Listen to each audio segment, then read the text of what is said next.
Salut, j'espère que vous allez bien.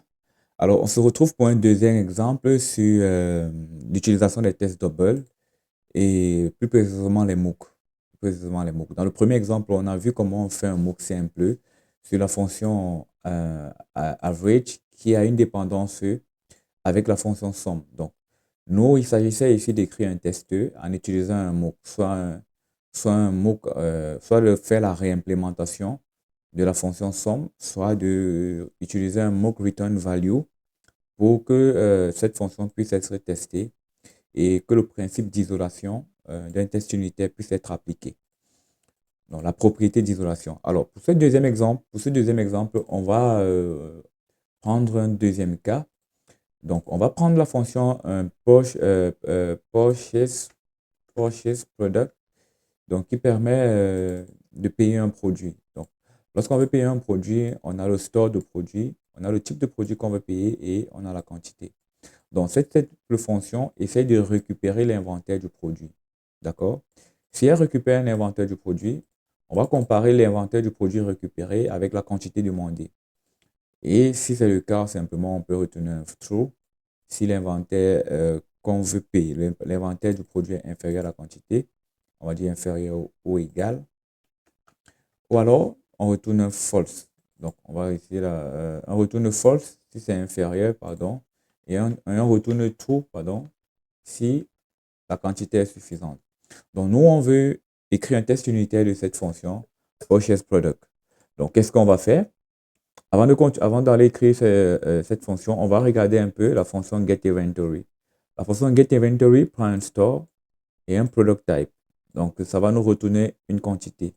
Donc, ça va rechercher dans le store si ce produit est en quantité et ça va nous retourner cette quantité. S'il il y a de la quantité, ce projet existe, ça va retourner la quantité. Dans le cas contraire, ça va retourner 0. Donc, au niveau des interfaces dans mon projet, j'ai trois types de produits, le book, le music et le movie. Et au niveau de l'interface produit, j'ai le ID, le name, le price et le quantity. Donc, pour le store, donc, on a un store, c'est un tableau de product. Donc, voilà. Alors, on va prendre notre test ici au niveau du test et on va créer un dossier store. D'accord? Alors, dans le dossier store, je vais créer le fichier store.test.ts. OK? Donc, pour revenir ici dans mon terminal, je vais juste faire npm run test, et je vais dire que je vais only exécuter le test de store. Donc, lorsque je fais un npm run test, on voit que je n'ai pas de test ici pour la partie store. Donc, on va revenir là. On va utiliser le describe de vitesse pour dire qu'on fait le test sur le fichier store. D'accord? Donc, voilà. Alors, ici, je vais importer déjà les fonctions it pour le travail de test, expect pour la session. D'accord? Et vi qui sera utilisé lorsqu'on va vouloir moquer. Donc, voilà. À ce niveau-ci, je vais afficher ma fonction. Donc, alors, Copilot me propose beaucoup de trucs, mais bon, là, je ne vais pas utiliser ce qu'il me propose, peut-être les items, mais on va revenir simplement là avec notre premier cas de test. On va dire une minute, on va faire un show. Déjà, pour la fonction store, la fonction qu'on veut tester, c'est purchase. Donc, purchase nous retourne true si s'il y a une quantité suffisante en inventaire et false dans le cas contraire. Donc, true si la quantité est bonne et false dans le cas contraire. Donc, on va mettre should return true if the product, voilà, if the product is in stock. Donc, on va faire comme ça. Alors, ici, je vais utiliser only pour que pour que ce texte s'exécute seulement. Donc, les autres tests ne seront pas exécutés. Donc, ici, je vais mettre un hit en todo. D'accord? Et on va faire ici le deuxième cas, ici, pour la même chose. Hit.todo,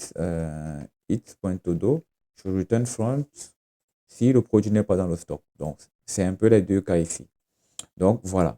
Alors, dans le premier cas de test ici, donc je vais enregistrer le fichier. On va ouvrir notre terminal. On voit donc que là, le store, les deux tests sont juste en todo. Donc, ces deux tests sont en todo. On va commencer à écrire le premier test. Donc, je vais enlever todo ici. Alors, pour tester la fonction purchase, d'accord, on a besoin du store. OK? On a besoin du type de produit et on a besoin de la quantité demandée. Ça, c'est la partie données préparées. Donc, pour la préparation des données ici, je vais d'abord aussi importer le store, juste l'interface pour que ce soit plus typé. J'importe l'interface store et j'importe le type product. D'accord? Donc, je vais importer le product type. Voilà. Donc, pour ma donnée préparée, ici dans mon store, je vais définir mon store. Alors, le store, c'est quoi? Le store, comme on a dit, c'est un tableau de items. OK? Donc, pour ces items ici, on doit avoir le ID, le name, le price et la quantité. Donc, je vais définir un produit simplement. Je vais faire un product, const, le product. D'accord? Donc, un product, c'est un ID qui est égal à 1. Par exemple, l'ID, c'est un string. On va dire ça. Donc, ici, je vais mettre number ID pour corriger. Voilà. Donc, ID qui est 1, une minute. On va faire un const là. Le product name, on va dire book, name, product name book, d'accord, pour dire que c'est le livre. Le price, on va mettre 1000 francs, 1000, c'est un number. Et la quantité, on va dire actuellement dans le store, on en a 10. OK, donc ça c'est le product. Voilà, ça c'est un produit. J'ai juste un produit. Donc, pour mon store, donc, en termes de données préparées, je tiens juste à rappeler qu'ici, on est sur la section Arrange. D'accord? Donc, pour le store, donc, en termes de données préparées, je vais prendre un const store égal à product.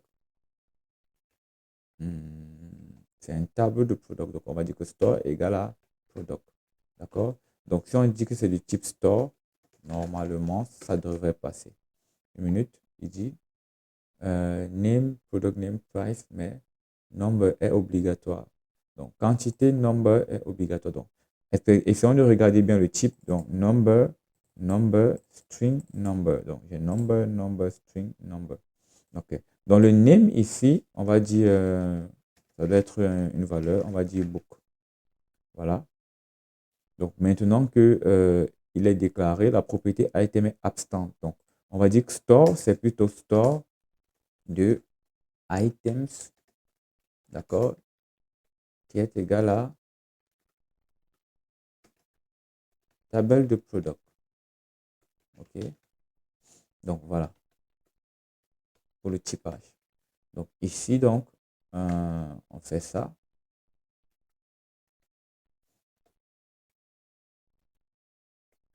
Une minute. Donc, pour le product ici, je vais me dire plutôt que c'est un tableau d'objets. On a juste un objet dedans. OK. Ici, on va mettre aussi que c'est un tableau. Et là, on pourra dire que item, c'est un tableau d'objets. Donc, voilà. OK. Donc, product. Product fait référence à une valeur utilisée en tant que, est-ce que vous voulez utiliser type of? Non, je ne veux pas utiliser type of. Donc, ici, tout ce que j'ai à faire, ici, c'est ajouter store. Voilà. Impossible de déclarer product. Je ne l'ai pas redéclaré. OK, parce que j'ai mis en const, je vais le mettre en lettres. Donc, voilà. Impossible de déclarer la portée de product. Non, mais il est là. Store, le type store égal. Voilà. Donc, voilà ce qui est pour le store. OK. Donc là, j'ai le store. Donc, si je regarde la fonction purchase, la fonction prend le store, le type de produit et la quantité. D'accord? Donc, si on veut l'exécuter ici en termes de données préparées, on va se poser sur la section Act. D'accord? Et on va faire ceci. Donc, on va faire purchase, OK, de product. Donc, pour le product, on doit prendre le store. D'accord? On doit prendre le type de produit. On va dire que c'est un book. OK? Vu qu'on a passe ici produit pour book, il va prendre la quantité. D'accord?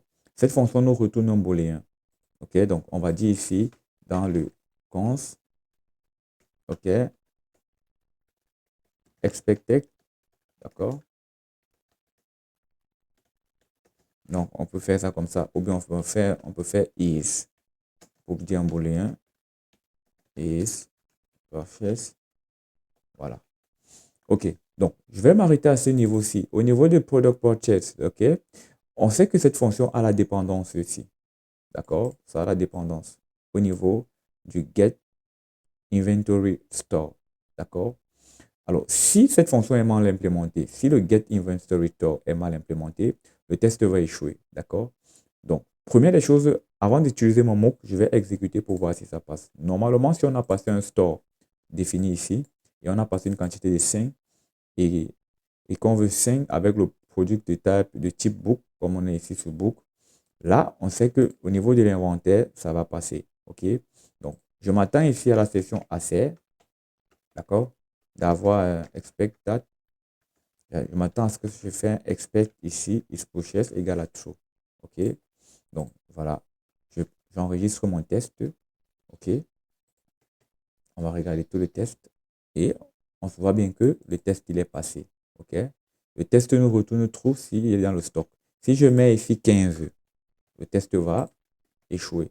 D'accord? Parce que 15 est supérieur à la quantité prédéfinie. Donc, maintenant, revenons sur le MOOC. Si on considère que cette fonction-ci est mal implémentée, OK, et qu'elle ne retourne rien, donc, on va encore introduire une erreur ici. Je vais dire que la fonction va me retourner 0. D'accord? Et maintenant, je passe la quantité 5. OK? Donc, on se rend compte que le test va continuer à échouer. Donc, on va positionner là, notre test là. On va positionner l'éditeur comme ça. Donc, on se rend compte que le test va échouer. Pourquoi? Parce que la fonction a été mal implémentée. Donc, pour pouvoir tester cette fonction-ci, ce qu'on va faire, c'est créer une double une fois de plus et se rassurer que le get inventory fait le travail donné. Donc, que ça nous retourne toujours l'inventaire. Donc, on va prendre, simplifier en utilisant un mock. D'accord?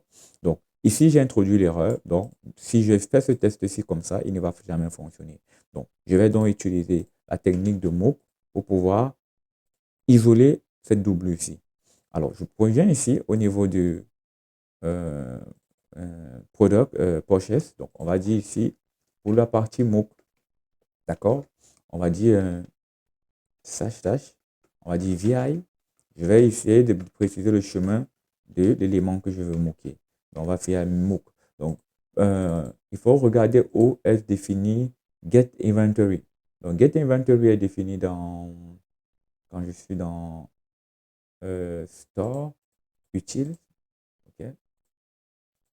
OK. Donc, c'est défini ici dans euh, utile, dans utile et utile.typescript. D'accord? Donc, ici, j'ai mal positionné mon test. Je vais plutôt le mettre là. Voilà. OK. Donc, il était mal écrit. Donc, on va refaire un rerun. Donc, on me dit store.testFile.net existe. Test lab, test double, test store, test. OK. Voilà. Donc, alors, ici, niveau-ci, je vais utiliser vi.mock. D'accord? Je vais moquer le chemin une fois de plus pour préciser où est la doublure que je veux moquer. Donc, slash, je monte encore, src, slash utile, slash utile. Voilà. Donc, c'est juste le chemin sans le fichier. Donc, lorsque j'ai précisé ça ici, je peux maintenant utiliser le mock. Donc, avant la partie acte dans mon projet ici, avant la partie acte, je vais donc moquer. OK? Donc, on va faire ça. Donc, pour le mock ici, on va faire mock de get inventory function. OK? Donc, on va dire ici mock de get inventory function. Simplement. To return et value. Voilà. Donc, on va dire, je vais faire VI. D'accord? VI. VI.mocket de get inventory return. Donc, ici, je fais vi.mock de get inventory mock return value. Donc, moi, je veux que le stock soit toujours un bon stock. Donc, si on mock le get inventory ici, le get inventory ici, on peut définir la valeur de retour qu'on veut. Même si le produit avec un stop de quantité 10, Je veux dire ici que ça va toujours me retourner 10. Je peux augmenter. Donc, ici, pour que ça puisse prendre get inventory, on va l'importer là. Get inventory. J'importe get inventory et là, c'est bon. Encore. Donc, le MOOC maintenant, il est passé sur cette fonction et j'enregistre. Quand j'enregistre, on se rend compte que le test, il passe. Donc, alors, il n'est pas passé. Oui, il passe. Il passe parce que le MOOC a été fait. Donc, si je dis ici que le MOOC retourne 5, le test va échouer. Donc, alors, pourquoi il n'échoue pas? OK, parce que 5 est égal à 5. Donc, c'est bon ici. Donc, si on passe 5 est, voilà, à 4, il échoue. D'accord? Donc, voilà comment j'ai mooké le get inventory. Donc, ce que je vais ajouter sur cette section, c'est au niveau de l'assertion. C'est la partie assert. Je peux maintenant vérifier que le get inventory a été appelé. OK? Donc, on va faire un expect get inventory have to call with. Donc, il va prendre le paramètre, le store et le type de book. Donc, on va faire ceci. On va vérifier qu'il a appelé au moins une fois. D'accord? Et on va enregistrer. Donc, voilà. Vu que c'est plusieurs MOOC, donc ici, un peu plus haut, avant mes tests unitaires, je vais faire un style down. Donc, before each. Donc, tu vas me clear les MOOC. D'accord? Donc, on va faire comme ça. C'est pour juste vérifier que si on a plusieurs MOOC qui s'exécutent au fur et à mesure, on puisse nettoyer pour que le MOOC soit exécuté au moins une fois. Donc, j'enregistre. Alors, lorsque j'enregistre le test, on voit bien qu'il est passé. Alors, pour le deuxième to-do, c'est le même principe. On va définir nos valeurs préparées.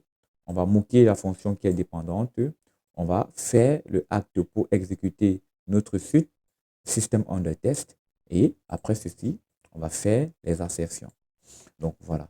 Je vous donne rendez-vous dans une prochaine vidéo pour plus de types au niveau des tests. Bye.